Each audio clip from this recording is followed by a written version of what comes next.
Good evening, viewers of Bomakapa TV, supporters of Amaqhawe A2. Once again, welcome to our usual slot every Wednesday, 5 to 6 p.m. for you about liberation heritage, about solidarity issues, and anything that is related to liberation. Once again, we must all remember that in the previous weeks, we have recorded the Embassy of Palestine here in South Africa, Ambassador Hassan Jara. She was with us, making a statement as to what is happening in Gaza and what is happening in West Bank and why these things are happening. And we are still carrying on with that story. Today, we are having Father Lapsley from the Institute for Healing of Memories. He's an Anglican priest, as well as a father in the SSM, which is standing for Sacred Mission. He will tell it himself. I wish that you can welcome him to your homes, and I wish that you can listen to his story today as we speak again about our solidarity to the Palestinians, the people who are oppressed, the people who are fighting for their liberation against Israel. Father, welcome to Mpumakapa again. It's not the first time we are hosting you. Welcome back to Gqeberha. Thank you. Happy to be with you and also with your viewers as well. Yes. Gqeberha is always waiting for the healer. Remember the last time you were in Gqeberha? People believe that you're bringing healing. They are still waiting for you to come back to us. Father Lapsley, thanks for honoring us and coming to talk to us on this matter that is happening internationally on the issue of Palestine people. We have had the ambassador with us.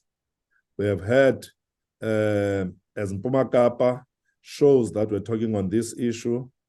Now, we are, Amaqhawe A2 would like you, as someone who deals with these problems day in, day out, talking on them, visiting places like this, to say, in your own view, what is happening in Gaza?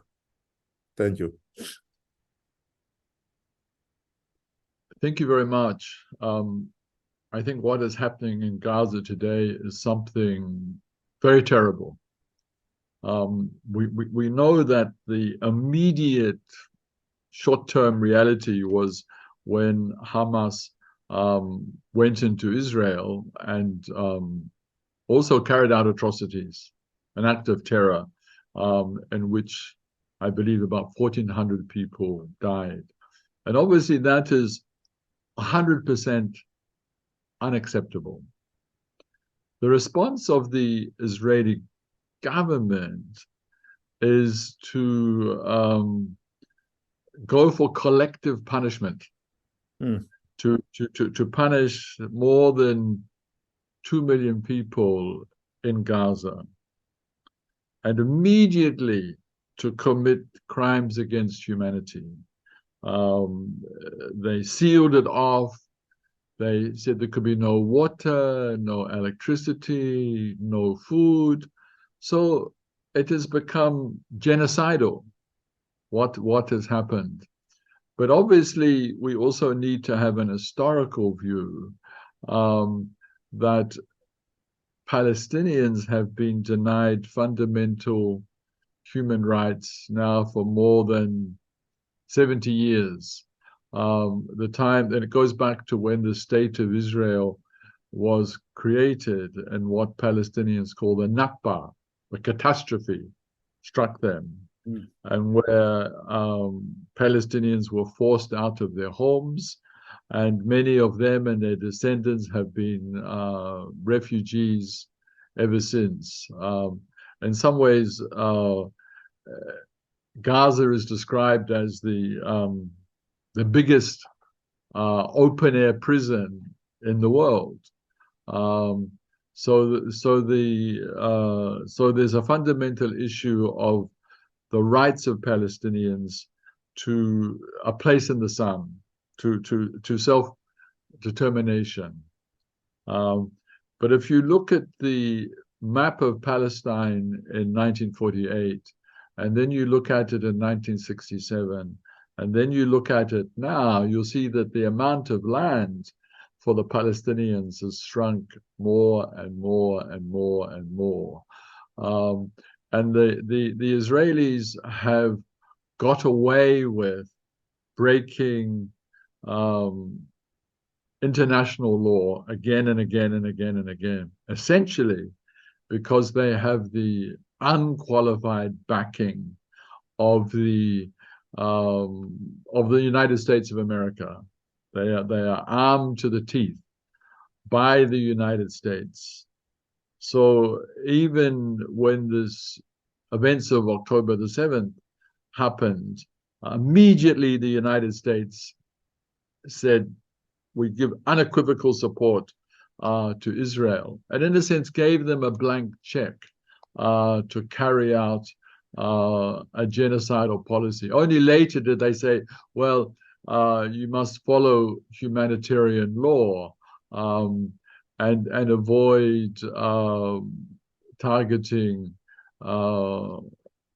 civilians. But you mustn't listen to what the Israelis say. You must look at what they do. Yes. And so we've seen now already thousands of lives being lost. And the King of Jordan, speaking on this summit in Egypt a few days ago, talked about how Israeli lives seem to be worth much more than Palestinian lives. So I think that's the situation. Hamas attacked Israeli, and there were casualties. Did they just wake up to go and attack them? That's an interesting question that one needs to ask at the end of the day. There must have been a reason. Yeah. I think the state of Israel is the most right-wing government they've ever had, and the most extreme. They're an extremist government, and extremism gives birth to extremism. So there's an extremism of Hamas, but I believe that is a product of the extremism of the Israeli state.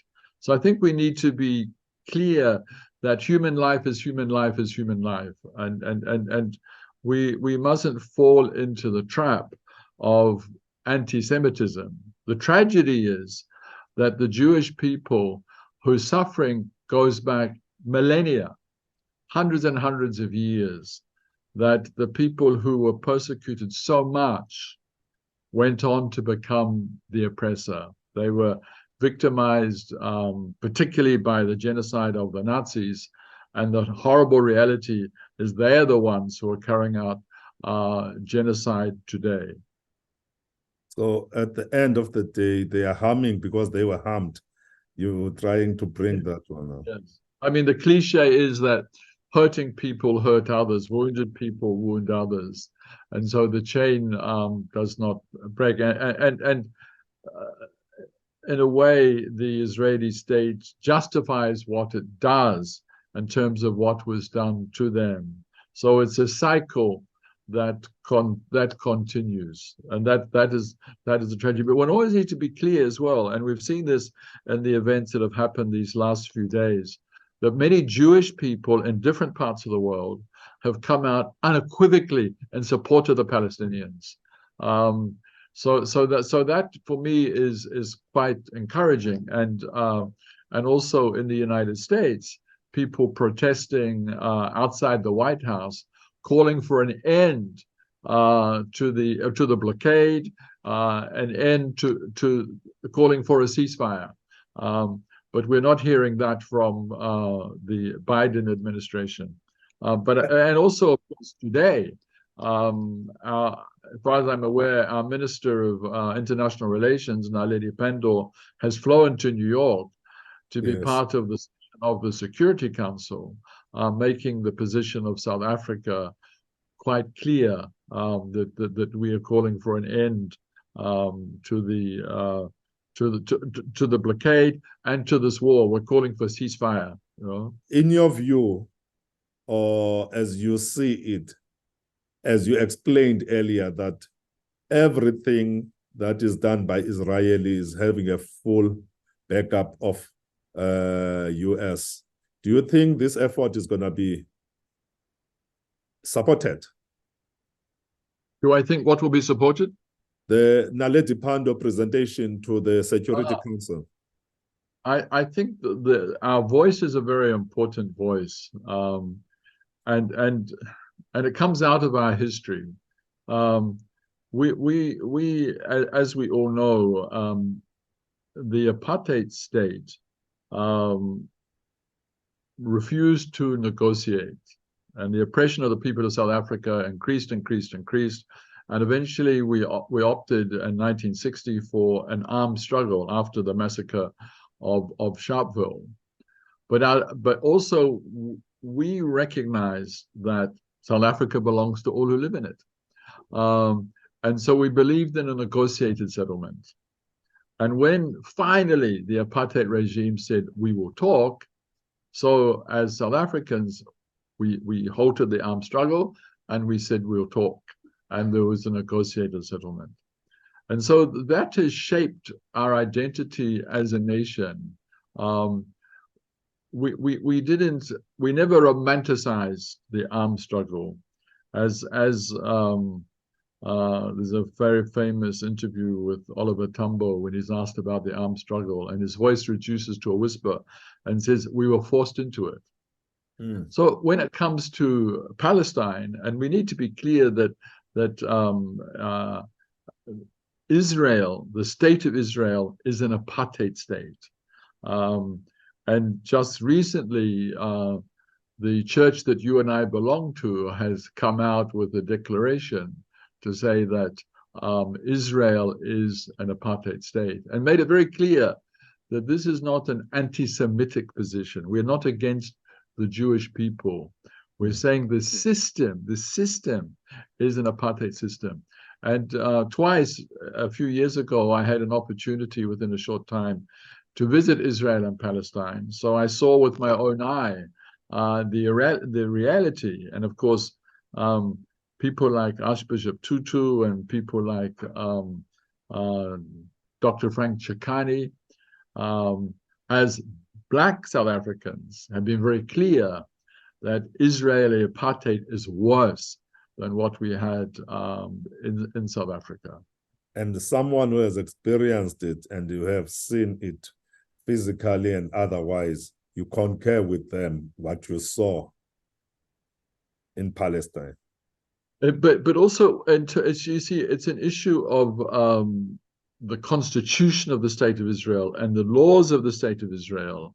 So it's not just about an attitude of people, it is the system itself which is the problem, which is why the State of Israel has been declared to be an apartheid state.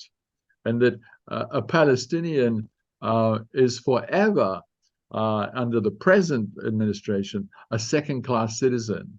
But people who, Jewish people who come from anywhere in the world, can become automatically citizens of the State of Israel. And those who have lived there forever cannot do so. Again, similar to what our experience was in South Africa. So, for example, myself, I was not born in South Africa, but I come to South Africa as a white person. Within 4 or 5 years, I can get citizenship, I can get the vote, which Black people who lived here forever did not have. So it's important that we're clear that it's the issue of the system which is problematic. And very interestingly, we're reading from some of the articles that if there's a settlement just across a Palestinian's vicinity, those Palestinians are not even allowed to walk in the same street as the Jews would walk. They have to walk behind their backyards. Different roads, freeways, which Palestinians can't drive on. Only Jewish Israelis can do that. So it's actual structure.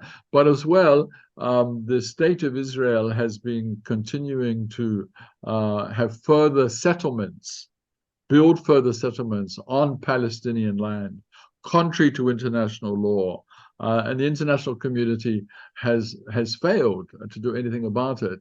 And when it comes to their crimes, obviously we should see the International Criminal Court coming forward as well, but we have not seen that. So there's a deep, profound injustice there, happening in all angles. What is the as you mentioned, each and every time that Israeli feels the pinch or sneezes, America jumps and start acting. Can Father maybe put us in the picture as to, is Netanyahu not supposed to be a suspect or a fugitive of the ICC, if I may? Well, I don't think he is, but he should be a fugitive of the ICC. But I think there's the Zionist Israelis who live in the United States have managed to shape the foreign policy of the U.S.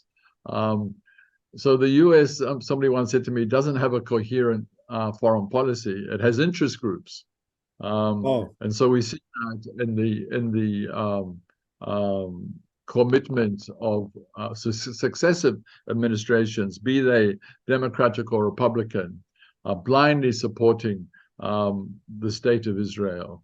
And remaining deaf to the pain and suffering of the Palestinian people. And we should be clear as well that at the present time, there's the killing of children happening in Gaza from weapons provided by the United States. But it's not just happening in Gaza; it's also happening on the West Bank, which is another part of the Palestinian land as well, and it's happening from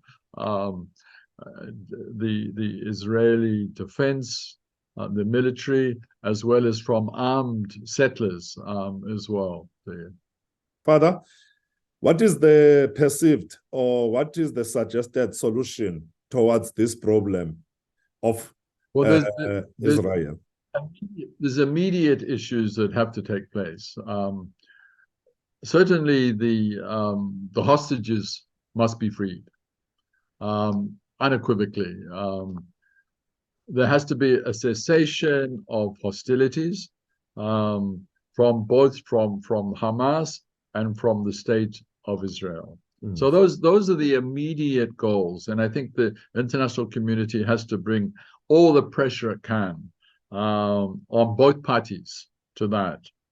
Having said that, then it's time to have a negotiated settlement. And there need to be honest brokers in that. I think South Africa also offered its good offices, and that whether that will be accepted based on our own experience, not just in South Africa, but we've also assisted in situations across the continent, and situations, for example, in Northern Ireland, we've played a role, and our own president has done that. So then there has to be a settlement that will, and it is up to the people who live there. Do we talk about a two-state solution, which is with secure borders, both for Israel and for the Palestinians, living side by side with fundamental human rights and the borders guaranteed internationally? Some of us believe that in the end, what one needs is not an apartheid Israel, but a secular Israel, in which there would be fundamental equal rights for all the people who live there. And if the Palestinians don't achieve these fundamental rights that every human being on the planet has a right to, then there will be more war and conflict. There will be a lull, a short time of lack of hostilities, and also more and more extremism, happening on both sides. And also, I'm from the Institute for Healing of Memories, and one of the things we're do is healing the wounds of history. But healing the wounds of history is about dealing with the root causes, because only if you deal with the root causes but nevertheless, clearly many of the Jewish people who came to Israel were traumatized people from the pogroms, from the Holocaust. And so then one traumatized people came and traumatized another people. So the psychological, emotional, and spiritual wounds, both of Palestinians and of Jewish people in Israel, are quite profound. But it's creating just structures that then create the space where those wounds can begin to heal. And I think there is a profound willingness, actually, with a very large percentage of Palestinian people and Israeli people who believe they can live together in peace, but there has to be justice for all. And as you mentioned it, Father, you need to scratch the wound in order to be able to heal it.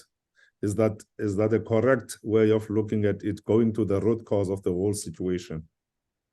Well, there have always been organizations there of where Palestinians and Jewish Israelis come together.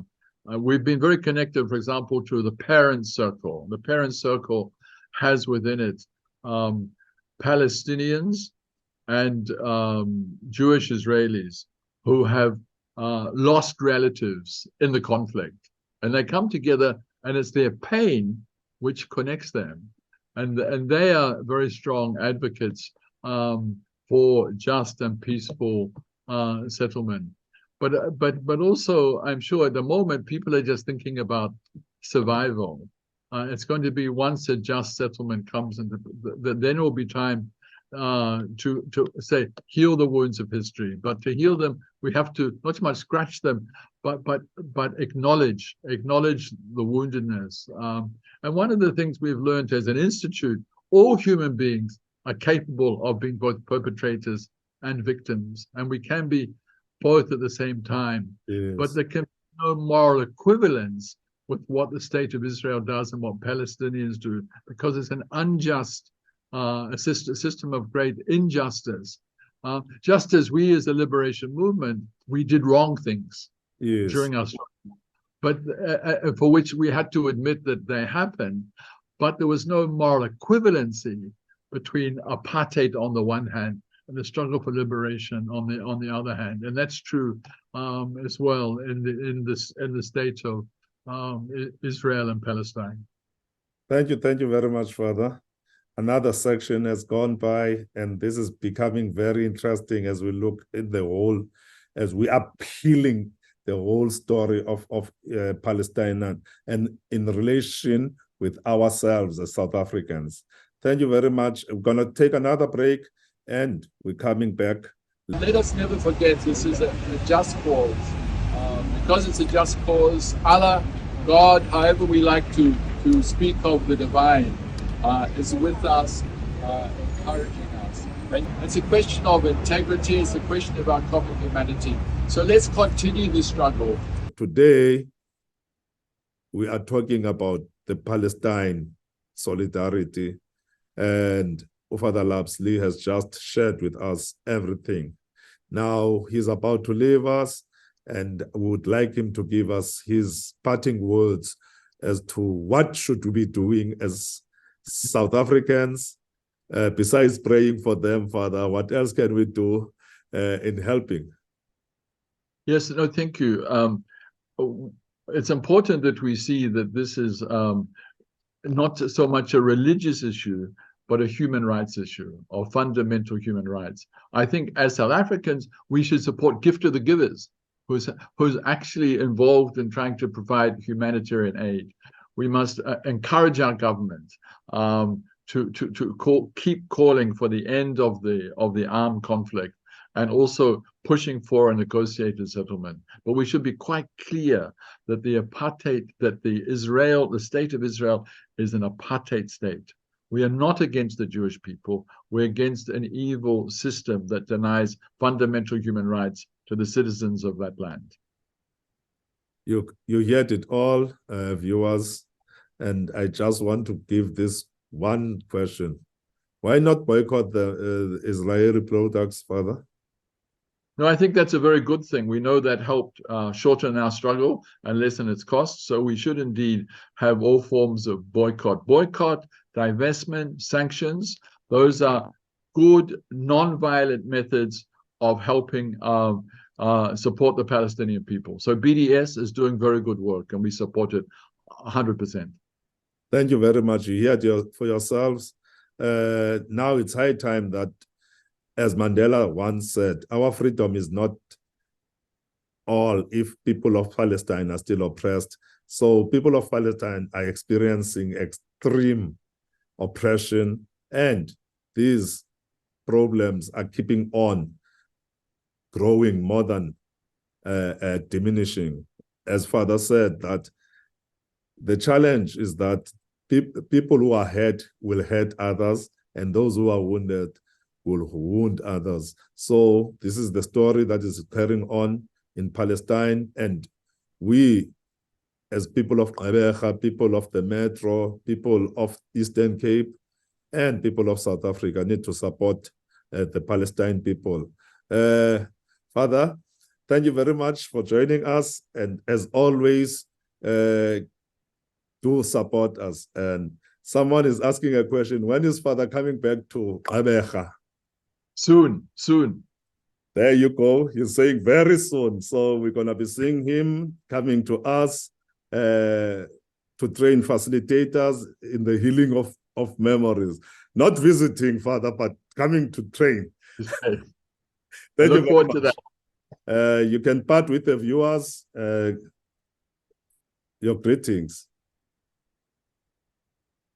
Yes, we wish you all well, and let us continue as South Africans to be in solidarity with other suffering people, especially the Palestinians. Thank you very much. There we go. 3 weeks back, we hosted Her Excellency Hanan Jassa as our guest on our show. She was sharing what is actually happening in Gaza. She was talking to you in your homes. The response that you have given is much appreciated because we've had numerous matches, we've had everything. Today, she's here with us again to come and update as well as share words of appreciation to you. Welcome, Her Excellency Amaqhawe A2 and people of Nelson Mandela Bay and Eastern Cape would like to welcome you once again on our show. Thank you very much. You may greet the listeners and watchers. Thank you. Thank you so much for hosting me again. As you mentioned, in 2 weeks. Unfortunately, in 2 weeks, we still caught in the same vicious cycle of the Israeli genocidal war against the Palestinian people. The only difference is that the atrocities are becoming more aggressive against our people. And for the 18th day now, since the genocidal war has started on the 7th of October, the numbers of the people, Palestinian innocent people, civilians, mainly women and children, are becoming higher and higher due to the Israeli bombing and targeting the civilian infrastructure. The latest developments were that the Israelis targeted 2 churches. One of them is the third oldest church in the world, the Orthodox Church, and the other is a hospital affiliated to the Baptist Church. And the victims were innocent civilians, mainly Christian families, sheltering these 2 places, because you don't believe that someone will bomb a worship place, a church or a mosque or a hospital. Unfortunately, this is what happened because Israel target civilian, as I said, infrastructure. They don't differentiate. 500 Palestinians were murdered in these genocidal bombing against Palestinians, mainly from women and children. Up to this moment, we have more than 5,300 Palestinians killed. 1,300 of them are children, which means that Israel is killing one Palestinian child every 15 minutes. More than 6,000 bombs have been dropped on Gaza, on the Palestinian very small area, 360 square kilometers during these days. So you can imagine that what is going on is a genocidal war. It's an ethnic cleansing. More than 1,400,000 Palestinians have been evacuated, displaced from their homes, and suffocated into small area in the southern part of Gaza, left with no option either to die or to be transferred from their own land. More than 50 Palestinian families up to this moment have been wiped out completely from the civil registry because nobody of their families have been left. More than 50,000 Palestinian women are pregnant. 5,000 are due either this month or next month, with a catastrophic situation for the medical infrastructure. Because, you know, Gaza has been with no electricity, no fuel, no potable water, no medical aid supplies, no humanitarian supplies allowed to enter. Only 2 days ago, the crossing border was opened, but only for 20 trucks every single time that is opened, and only after being checked strictly by Israel to make sure that it has only humanitarian assistance. Ceasefire is refused by Israel until this moment, and unfortunately the international community, especially the Western US and Europeans, are still backing Israel up in their self-defense. What we are witnessing now is definitely not a self-defense, is definitely a genocide, massacres against Palestinian families, and against the Palestinian population. They want a land with no people. Obviously, this is their target. In South Africa, we have been overwhelmed by the support and the solidarity from different levels, from the government. Mr. Ramaphosa, His Excellency, the President, met our President in the Cairo summit that took place 2 days ago in Cairo. Minister Bandor is very vocal on the issue of Palestine in everywhere she goes to. Political parties show solidarity and support. We have pickets all over South Africa. In Pretoria, we have 2 pickets in 2 consecutive days by the ANC and by the EFF in front of the Israeli embassy, requesting the ambassador to leave, the Israeli ambassador to leave the country and the embassy to be shut down. A lot of, and as you mentioned also, the 4 marches that took place in the Eastern Cape and in particular Nelson Mandela Bay. So we cannot find words to salute the South Africans, brothers and sisters, for their unwavering solidarity and support. And we would love to thank them for choosing to be on the right side of history in these testing times to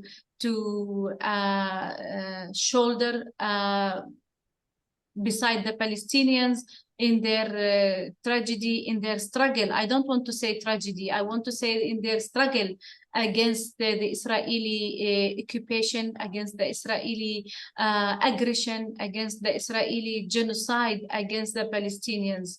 So in this regard, I would love to salute each and every one of them, of you, who took the streets in your numbers to show solidarity and to show that your consciousness is still there. Our histories are interrelated. You have been there. Most of your families have been subjected to the apartheid regime atrocities, and the memory is still alive. Don't allow it to die, because we need your support. We still need your solidarity, your prayers, and your thoughts. Niyazivela ke bathandazwe, niyazivela ke nonke xa kusenzeka le ngxaki yenzekayo ePalestina. Intlungu yasePalestina intlungu yethu nathi as abantu balapha eMzantsi. Please do support all the marches, do support all the efforts. Please make sure that you support the gift of the givers, because they are there. They are there to support all the people that are getting problems. Volunteer to go and help out if the Palestinians in particular, because all over other people are being called to go and attack people that are contained in one space, Gaza, and they are being treated. It is called the largest open air prison where children, where parents, mothers, pregnant women, you've heard the ambassador saying that they are treated, not given any attention, or we are pledging solidarity as Amaqhawe with the people of Palestine, West and West Bank, as well as in Gaza.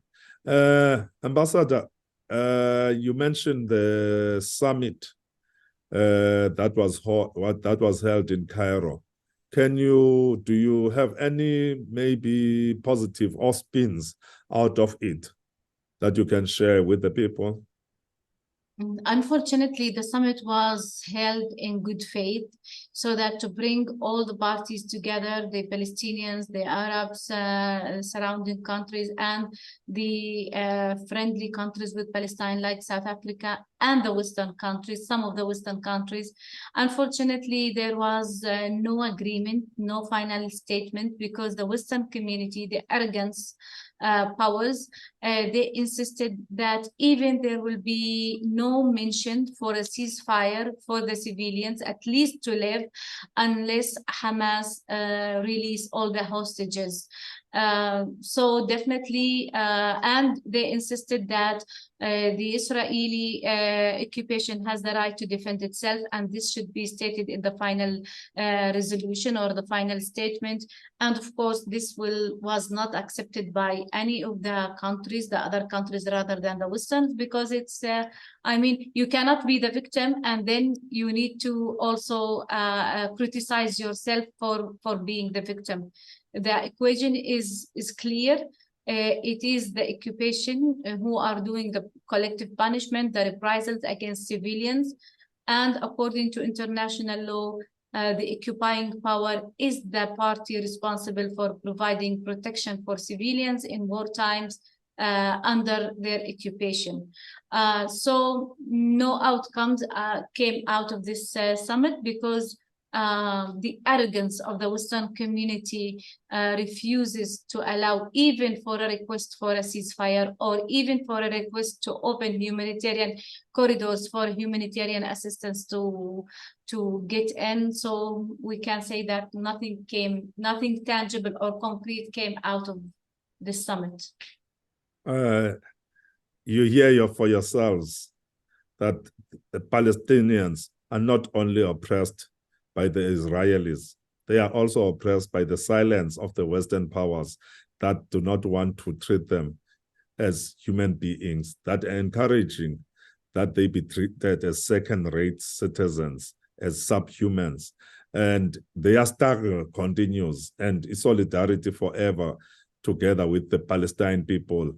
Do support, we once again, as Amaqhawe to say, do support the cause for anyone who is oppressed anywhere in the world. Do support the Palestinians, do support the Western Sahrawi and others, because these powers that be, they are trying their level best to make sure that they oppress the meek and those that are vulnerable to them.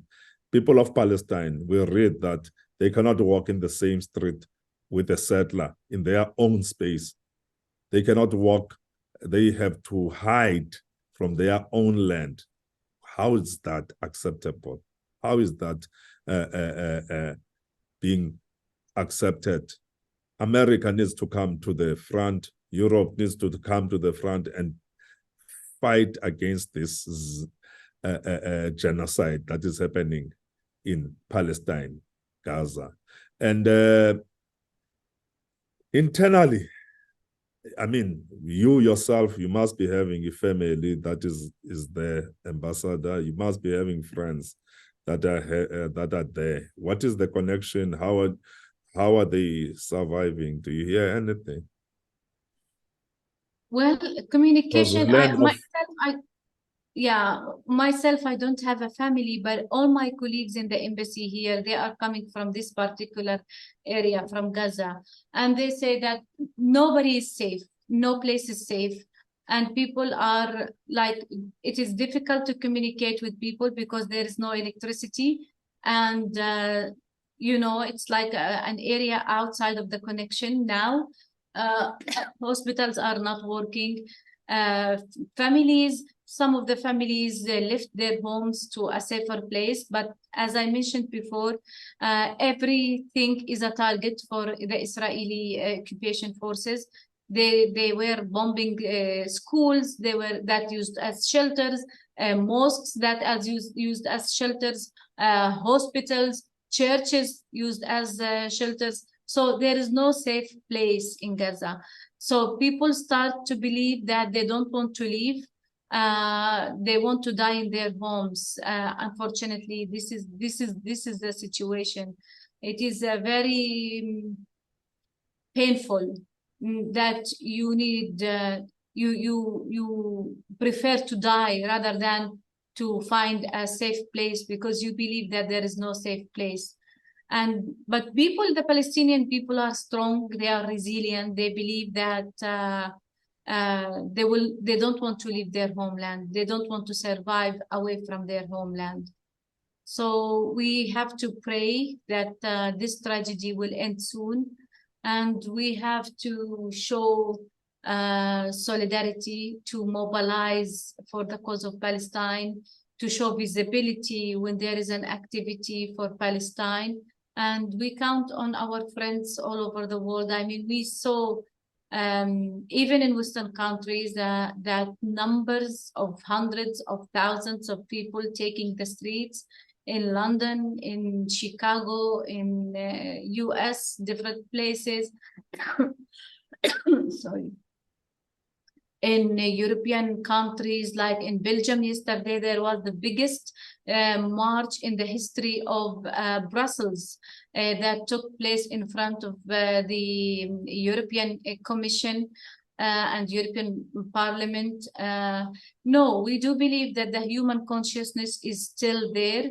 It is only the governments, and this is what we need, because when people in the streets raise their voice, and when people in the streets take sides, then eventually governments has to oblige or has to come in alignment with their population. We know that the situation is difficult, but we count also on our friends all over the world, which are many, and which are the nations, which are more important even than the governments. Just a very particular question. In South Africa, we have a group of Jews that are saying Palestine must stop what it's doing. How is the picture across the globe in that regard? Are you getting those messages to yourselves as Palestinians? That we have Israelis that say that they are standing with the side of Israel, you mean? No, yes. With the side of Palestine. Of Palestine, yes, we do receive, like nowadays, and we receive a lot of messages, support messages from the Jewish themselves. They refuse to align between the Jewish and the Zionism, because there is a big difference between to be a Jewish person and a Zionist. There is a big difference. The Zionist doesn't have to do anything with the Jewish people. And as Palestinians and as Muslims and Christians, we have nothing against the Jewish people. Our issue is with the Israeli occupation. We have also to highlight the fact that Israel and there is a confusion sometimes that takes place. Israel, the modern Israel is not the same as Israel that was mentioned in the Bible. Actually, what is happening now is a bad manipulation by the politicians to connect and to brainwash people, especially Christian people, to say that Israel that was in the Bible is Israel that we should support and we should believe in. No, Israel that is now is a Zionist entity. And it's totally different from Israel that was mentioned in the Bible. And it's very different. It's very completely different between being a Jewish and between being a Zionist. So the Jewish who send like these messages of support for Palestinians believe and they know the reality of the Israeli Zionist state, and they don't want also even the people in Israel to be taken and driven by the political propaganda that the Israelis try to portray across the world. We salute our brothers and sisters, the Jewish, who are in support of freedom for other nations, because at the long run, we have to believe that no colonization stays forever. No apartheid regime stays forever. For how long an apartheid regime will condone itself in the modern world, with a modern world, and in an area that is full of Arabs, Muslims, and Christians? Yes. They cannot. They have to live in peace with everyone around, so that the equation is easy: live and let others live. This is what we always say. And if you want to live in peace, you have to plant peace. You hear it for yourself, viewers. This is not a religious war. This has nothing to do with Palestinians being Arabs, or it's Muslims or Christians. It's a systematic thing done by politicians, individuals, trying to wash away others as oppressors. It's a colonialist system to purify whatever they perceive in their minds to be the right thing to do. This has nothing to do, because you find that there are Palestinians that are Christians who believe in Jesus. There are Jews that are practicing Christianity. They live in that space. And there are also Israelis that are subscribed to the teachings of Muslim, but because they are Israelis, they are treated better than others. So it's not a religious war. This is it's a humanity. It is an unfair treatment against humanity, as Father Lapsley has mentioned it in our program, that this is not about religion. It is about it's a humanity question that we need to address at the end of the day. I think Ambassador wants to say something in what I've just mentioned.